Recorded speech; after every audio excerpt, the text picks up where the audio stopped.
दुसऱ्या दिवशी अर्जुन आता सकाळी लवकर उठला, किंबहुना त्याला लवकर जागच आली. रात्रभर डोळ्यासमोर दिसणारे असंख्य आकडे त्याला तोंडपाठ झाले होते.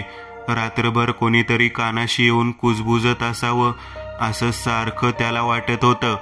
पण आता त्याच्या मनातली भीती कमी होऊन गेली होती आणि आता त्याला समोर फक्त पैसा दिसत होता. तो उठला आणि तयार होऊन बाहेर पडला. सकाळचे 9 वाजले होते.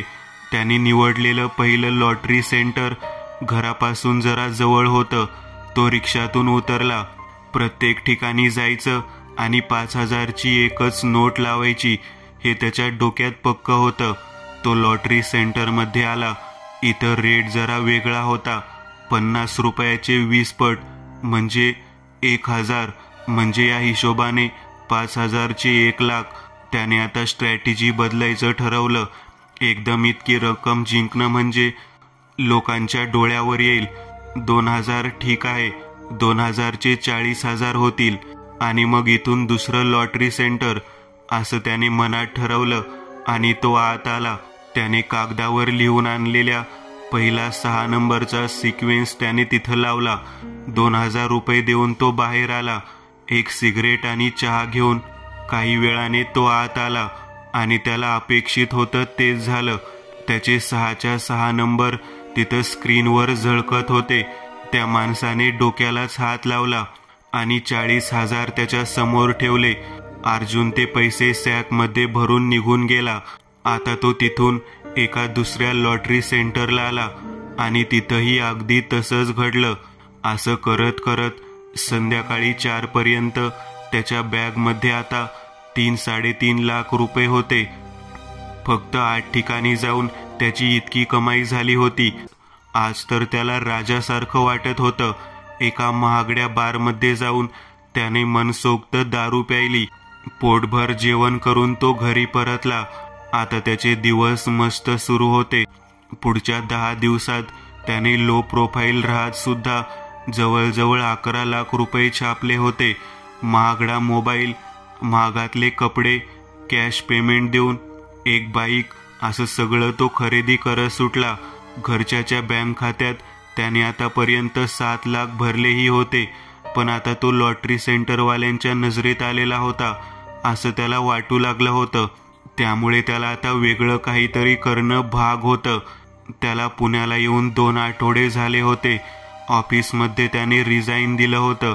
साळवी आणि विकास बेपत्ता होते, पण त्यांचा मृत्यू झाल्याचं अजून कोणालाच माहिती नव्हतं. त्या इलेक्शनचे दिवस असल्याने पोलिसांनाही त्या प्रकरणात लक्ष घालायला वेळ नव्हता. पैसे कमवायचे या नशेत अर्जुनला एक गोष्ट लक्षातच आली नाही. ती म्हणजे की आज अमावस्या होती. पाटलांच्या घरात जो विधी त्याने बघितला होता, हा विधी पाटील दर अमावस्येला करायचा. पण अर्जुनला तसं पाहता या विधीचं काही ज्ञान नव्हतं. रात्री 10:30ला अर्जुन जेवण करून हॉटेलातून घरी पोहोचला. घराचे दार उघडता उघडता त्याची नजर बाजूच्या खोलीवरती गेली. तो ज्या चाळीत राहत होता त्या चाळीत बाकीही काही मुलं पेईंग गेस्ट म्हणून राहत होते. त्याच्याच बाजूच्या खोलीत काही नवीन मुलं राहायला आलेली आणि त्यांचं सामान टेम्पोमधून ते खोलीत नेत होते. अर्जुनने घराचे दार उघडला आणि तो आत शिरला. कपडे वगैरे बदलून तो जरा मोबाईल बघता बघता पलंगावर आडवा पडलेला आणि तितक्यात दार वाजलं. तो उठून दाराशी आला. दार उघडत त्याने समोर बघितलं. समोर एक नुकताच शेजारी राहायला आलेल्या मुलांपैकी एक मुलगा दिसत होता. दादा, सॉरी बरं का, यावेळेला डिस्टर्ब करतोय, पण एक मदत हवी होती. इथं पाण्याची वेळ संध्याकाळी 7 पर्यंतचीच आहे, पण आम्ही आत्ता आलोय, त्यामुळे प्यायला पाणी देखील नाहीये. तर कदाचित तुमच्याकडे थोडं एक्स्ट्रा असेल तर 1-2 बाटल्या मिळू शकतील का? त्या मुलाने विचारले. हो, का नाही, अर्जुन म्हणाला. अर्जुनने त्याला आत घेतलं आणि कोपऱ्यात असलेला पिंप दाखवलं. ते बघ, ते पिंप, तुला हव्या तेवढ्या बाटल्या भरून घे, अर्जुन म्हणाला. तो मुलगा आत आला आणि त्याने 2 बाटल्या पाण्याच्या भरून घेतल्या. पाणी भरत असताना त्या मुलाची नजर कोपऱ्यातल्या त्या दगडी विंचवावर गेली. जमिनीत स्वयंभू प्रकट झालेला तो विंचू बघून त्या मुलाला जरा विचित्रच वाटलं. क्षणभर तो मुलगा जरा संमोहित झाला आणि एकटक उभा राहून त्या विंचवाकडे बघत राहिला. तुमची नजर मोबाईलवरून त्या मुलाकडे गेली काय रे? काय झालं? झालं ना पाणी भरून? अजून काही हवंय का? अर्जुनने विचारलं. तो मुलगा एकदम भानावरती आला. दादा धन्यवाद, जातो मी, असं म्हणाला आणि निघून गेला. रात्र झाली. 12 वाजले आणि अर्जुनचे डोळे अचानक जड होऊ लागले. त्याला झोप कधी लागली हेच समजलं नाही. सकाळी दारावरती जोरजोरात थाप मारल्याचा आवाज आला आणि तो जागा झाला. डोळे चोळत तो दाराशी आला आणि त्याने दार उघडलं आणि तो क्षणभर भेदरला, कारण समोर एक इन्स्पेक्टर आणि 2 हवालदार उभे होते. बाजूच्या घरासमोर लोकांची गर्दी जमली होती. इन्स्पेक्टरने त्याच्या समोर एक फोटो धरला. हा मुलगा, याला ओळखता का तुम्ही? त्याने अर्जुनला विचारलं. ओळख म्हणजे तशी फार नाही. काल रात्री तो इथे शिफ्ट झालेला शेजारच्या खोलीत. त्यांच्या घरी प्यायला पाणी नव्हतं म्हणून मी त्याला 2 बाटल्या पाण्याच्या दिल्या होत्या. खरं तर मला त्याचं नाव पण माहिती नाही. पण नक्की झालंय काय साहेब? अर्जुनने विचारलं. हा मुलगा रात्रीपासून बेपत्ता आहे. त्याच्याबरोबर राहणाऱ्या पोरांनी सांगितलं की तो रात्री 12ला झोपला. 12:30 बाकीचे रूममेट झोपले आणि मग 2 वाजता पाहिलं तर तो खोलीत नव्हता. आम्ही सगळीकडेच विचारपूस करतोय. त्याचा फोनही रूमवरच आहे, पोलीस म्हणाला. पोलीस निघून गेले.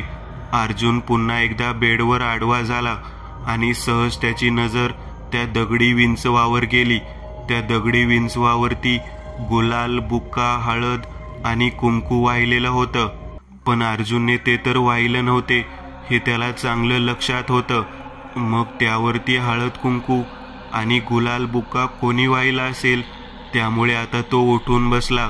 त्याला स्वतःच्या कानाच्या इथेही कसली तरी चुनचुन जाणवू लागली. त्याने कानाला हात लावला आणि त्याला थोडीशी वेदना झाली. तो आरशाजवळ आला आणि त्याने कानाच्या इथं नीट बघितलं तर तिथे विंचवाच्या नांगीच्या दंशाचे 2 वन उठले होते आणि तो भाग निळसर झालेला होता.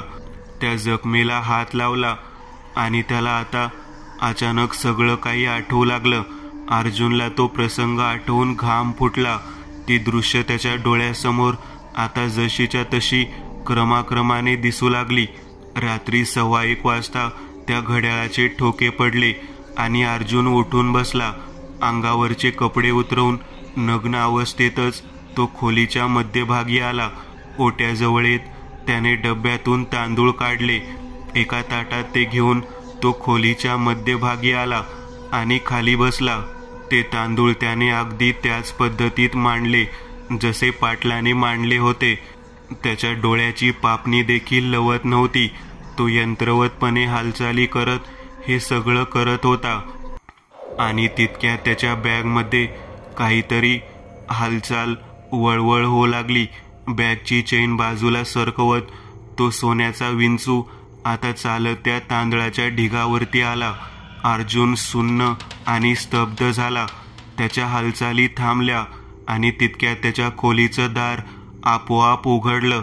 बाहेर तोच शेजारी राहणारा आणि मगाशी पाणी घेऊन आलेला मुलगा उभा होता. त्याच्याही हालचाली अगदी यंत्रवत होत्या. त्याला काहीच कळत नव्हतं. तो अर्जुनच्या खोलीत आला. दार आपोआप बंद झालं. तो चालत चालत अर्जुनच्या समोर येऊन थांबला आणि तितक्यात त्याची तंद्री भंग पावली आणि अचानक तो भानावर आला. अर्जुनला आपल्या समोर असं विवस्त्र अवस्थेत बसलेलं पाहून त्याला आधी काही समजलं नाही, पण त्याच्या शरीराची हालचाल झाली होती आणि तितक्यात खिडकीची झापड उघडून तेच पांढरं पिशाच खोलीच्या भिंतीवरून चालत खोलीत दाखल झालं आणि त्या मुलावर त्याने झडप घातली.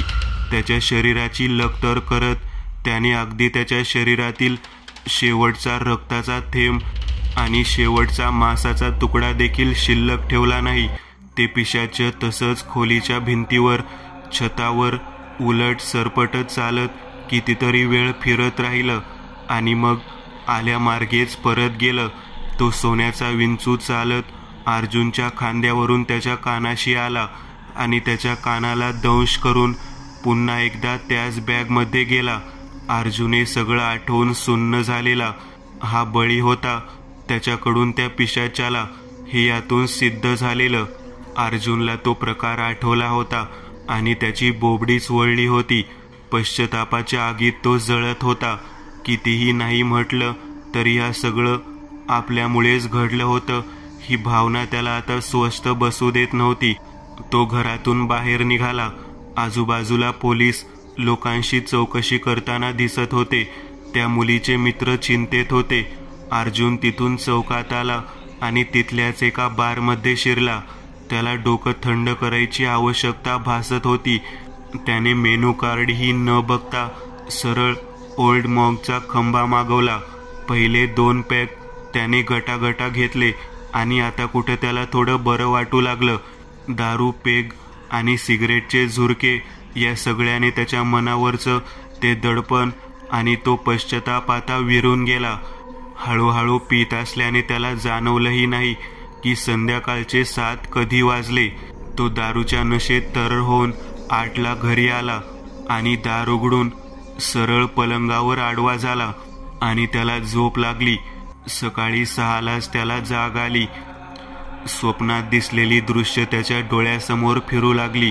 आज त्याला स्वप्नात काही विचित्र अशी दृश्य दिसली होती. डर्बी रेसमध्ये धावणारे घोडे, रेस कोर्सवर असलेला एक बोर्ड आणि 32 नंबरचा घोडा ब्लॅक जॅक जो सारखा त्याच्या डोळ्यासमोरून जात होता. त्याला एक तारीखही दिसली होती, 29 जून 2023, म्हणजे आजचाच दिवस. 3 ऑगस्ट 2025 म्हणजे आजचाच दिवस. हा कोणता संकेत आहे आता की ही पण एखादी नवीन संधी आहे पैसे कमवायची. कदाचित आधी मिळालेला पैसा तर फक्त या धनसागरातला एक थेंब होता. खरी वर्षा तर आता होणार आहे. त्याचं मन त्याला सांगू लागलं. तो उठला आणि आवरून तयार झाला. बॅगमध्ये जवळजवळ 3.5 लाख कॅश बाकी होती. आवरून तो बाहेर आला आणि रेस कोर्सच्या दिशेने टॅक्सी पकडून निघाला. रेस कोर्स त्याने बाहेरून अनेकदा बघितला होता, पण आज पहिल्यांदाच तो आज जाणार होता. 3 लाख रुपये लावू शकतो. आता जे होईल ते होईल. पण कालपर्यंत मला लॉटरीचे नंबर दिसत होते, मग अचानक हे घोडे, रेस कोर्स हे कसं काय दिसायला लागलं? जर यातून मला पैसे मिळाले तर नक्कीच मोठी रक्कम मिळेल, हे मात्र नक्की. लॉटरीमध्ये खूप रिस्क पण होती. लोकांच्या डोळ्यावर येऊन मला कोणता धोका पत्करायचा नाही. तिथे खूप फिरावंही लागतं. जवळपास 21 लॉटरी सेंटर आठवड्यातल्या एकदा तरी कव्हर करायची म्हटली तरी रेस कोर्सवर जर मी काही जिंकलो तर तो सगळा पैसा व्हाईट मनी असणार आहे. रेस कोर्स जवळ टॅक्सीमधून उतरत तो रेस कोर्सच्या गेट जवळ आला. तिथं मोठमोठ्या महागड्या आलिशान गाड्यातून लोक उतरत होते. Rolls Royce, Mercedes, BMW, Porsche, Ferrari अशा आकर्षक आणि लॅविश गाड्यामधून उतरणारे लोकही खानदानी श्रीमंत असल्याचं तर स्पष्ट दिसतच होतं. त्याला त्याच्या आतलं न्यूनगंड आता बाहेरूनच परत जावं की काय असं सुचवत होता. पण त्याच्या डोळ्यासमोरनं 32 नंबरचा घोडा जातच नव्हता. अभी नाही तो कभी नाही असा विचार करत तो आता एंट्री गेटमधून आत आला. तिथं आतमध्ये जायचं एक 100 रुपयाचं तिकीट एंट्री फी म्हणून काढत त्याची बॅग सिक्युरिटीवाल्याने चेक केली आणि त्याला आत सोडलं. रेस कोर्सवरच्या बेटिंग काउंटर जवळ येत त्याने तिथं असलेल्या माणसाशी बोलायला सुरुवात केली. मला बेटिंग करायची होती, अर्जुन म्हणाला. त्या माणसाने त्याच्याकडे बघितलं. कुठल्या घोड्यावर? 32 नंबर. काय नवीन आहेस का? पहिलाच दिवस आहे वाटतं इथं. तो माणूस हसू लागला. हो का, काय झालं? अर्जुनने विचारलं. अरे हा शेवटून पहिला येणारा घोडा आहे, जॅक ब्लॅक. नको लावूस याच्यावर, तो म्हणाला. मला लावायचे आहेत, तुम्ही तिकीट तर द्या, अर्जुन म्हणाला. बरं बाबा, माझं काय, तुझी मर्जी. किती लावायचे? 5-10 हजार. बोल. 3 लाख, अर्जुन म्हणाला. त्याने अर्जुनकडे बघितलं. वरपासून खालपर्यंत अर्जुनने 3 लाख रुपये काउंटरवर ठेवले. त्या माणसाने अर्जुनच्या नावाची रिसीट कम तिकीट बनवून प्रिंट काढून अर्जुनला दिलं आणि कॅश मोजली. रेस अर्ध्या तासाने सुरू होईल.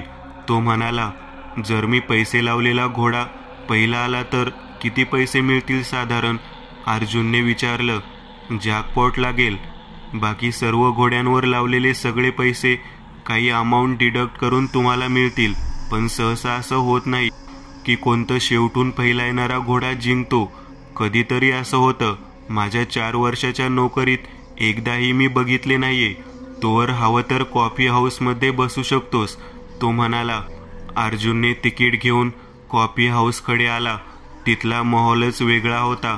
सगळे शहरातले श्रीमंत लोक, सुंदर सुंदर स्त्रिया आणि मुली. त्याच्याकडे कोणी बघतही नव्हतं, पण मनातल्या मनात तो त्यांना म्हणत होता, आता तुम्ही मला इतका तुच्छ समजत आहात की माझ्याकडे बघणं देखील तुमच्या प्रतिष्ठेच्या विरुद्ध वाटते तुम्हाला. पण फक्त अर्ध्या तासानंतर तुम्ही सगळे फक्त मलाच बघाल. तो कॉफी हाऊसमध्ये आला. एक कोल्ड कॉफी घेऊन त्याने 200 रुपये दिले आणि काही वेळ तिथंच बसला. नक्की मी जिंकेन ना की हरेन? मनात विचार आणि भीतीचं चक्र सुरू होतं. पण आता काय उपयोग नव्हता. तिकीट काढलं गेलं होतं. रेस सुरू होण्याआधीची एक बेल वाजली आणि कॉफी हाऊसमधली सगळी लोक रेस कोर्सच्या स्टँड्सकडे निघाली. अर्जुनही तिथं आला. रेस सुरू होणार होती. सगळे घोडे रेसच्या स्टार्ट लाईनच्या इथं होते. बाजूलाच उभ्या असलेल्या एका माणसाने गन फायर केली आणि रेस सुरू झाली.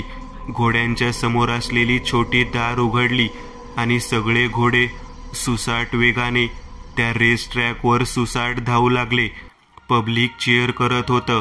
कॉमेंट्री करणारा माणूस इंग्रजीत कॉमेंट्री करत होता. अर्जुनची नजर त्या 32 नंबरच्या घोड्याला शोधू लागली आणि सगळ्यात मागे असलेला घोडा म्हणजे तो 32 नंबरचा घोडा जॅक ब्लॅक. तो खरंच शेवटून पहिला येणार होता असंच आता वाटू लागलं होतं. रेस ट्रॅक आता अर्धा कव्हर झालेला, पण 32 नंबरचा घोडा अजूनही सगळ्यात लास्ट होता. 3 लाख गेले. घोडे लागले. अर्जुन स्वतः अशीच म्हणाला आणि मागे वळून तिथून स्टँडच्या पायऱ्या चढू लागला. दारापर्यंत त्याची सगळी स्वप्न उद्ध्वस्त झाली होती. My God, I can't believe. Number 32 Jack Black is now taking a lead like crazy.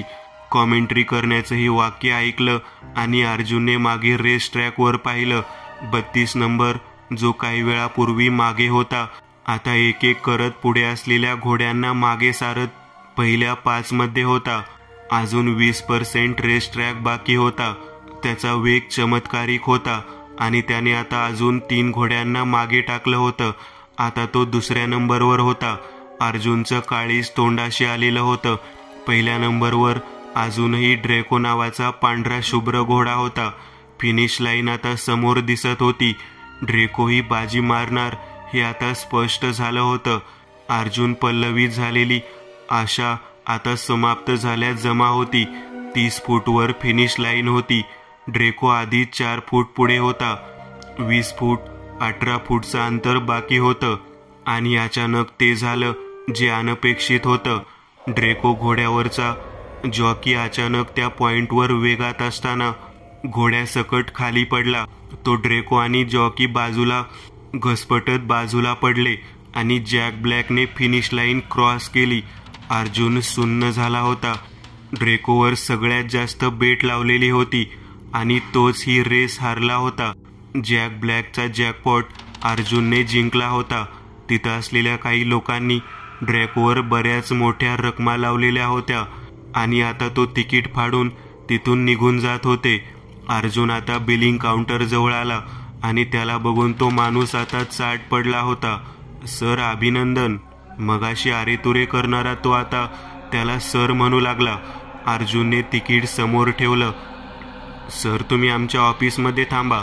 मोठी रक्कम आहे, त्यामुळे घेऊन यायला वेळ लागेल, एका माणसाने त्याला सांगितलं आणि तो माणूस अर्जुनला रेस कोर्सच्या त्या लॅविश ऑफिसच्या एका मोठ्या रूममध्ये बसला. काही क्षणातच कॉफीचा कप घेऊन एक जण आला. नक्की किती पैसे असतील? 50 लाख. नक्की 1 कोटी. अर्जुन हिशेब करण्यात व्यस्त होता आणि तितक्यात दार उघडून काही माणसं आतमध्ये आली. 2 भल्या मोठ्या बॅग्स घेऊन 4 सफारी घातलेले धष्टपुष्ट सिक्युरिटी गार्डही त्यात होते. रेसकोर्सचा मॅनेजर सूट बूट घातलेलाही तिथं आलेला आणि मगाशी काउंटरवर असलेला माणूसही हातात काही कागदपत्र घेऊन आला होता. Congrats young man, you made a Fortune for your self. तो वृद्ध पारशी मॅनेजर म्हणाला. थँक्स. अर्जुन म्हणाला. सर हे घ्या, इथे या रिसीटवर सही करा आणि तुमचा पॅन नंबर सांगा. TDS 30% कट होऊन एकूण 11,89,07,400 रुपये आहेत कॅश. तर आमची व्हॅन तुम्हाला तिथं घेऊन जाईल. ही कॅश तिथे घेऊन डिपॉझिट होईपर्यंत तुमच्यासोबत हे गार्ड्स राहतील. तो माणूस म्हणाला. 11 कोटी हा आकडा ऐकून अर्जुन सुन्न झाला. इतका मोठा आकडा आजवर फक्त ऐकलेला होता त्याने. काही क्षण तिथं ते लोक काय बोलत होते हे डोक्यावरून जात होतं. Sir, excuse me. त्याने अर्जुनला भानावर आणलं. हो यस. अर्जुनने रिसीटवर पॅन नंबर लिहून सही केली आणि तिथून निघाला. एका कॅश व्हॅनमध्ये त्या दोन्ही बॅग्स ठेवल्या गेल्या आणि मागे एका कारमध्ये तो माणूस आणि अर्जुन असे तिथून निघाले. त्या ऑफिसपासून त्या कारपर्यंतच्या प्रवासात सगळेच लोक अर्जुनला बघत होते. मगाशी जे लोक त्याला नोटीसही करत नव्हते तेच श्रीमंत लोक आता त्याला वळून वळून बघत होते. काही मीडियाचे लोक फोटो काढत होते. कॉंग्रॅट्सचा पाऊस पडत होता. आज काही तासापूर्वी तो इथंच रिक्षाने आलेला आणि आता तो पूर्ण ठिकाणाचे आकर्षण केंद्र बनून निघाला होता.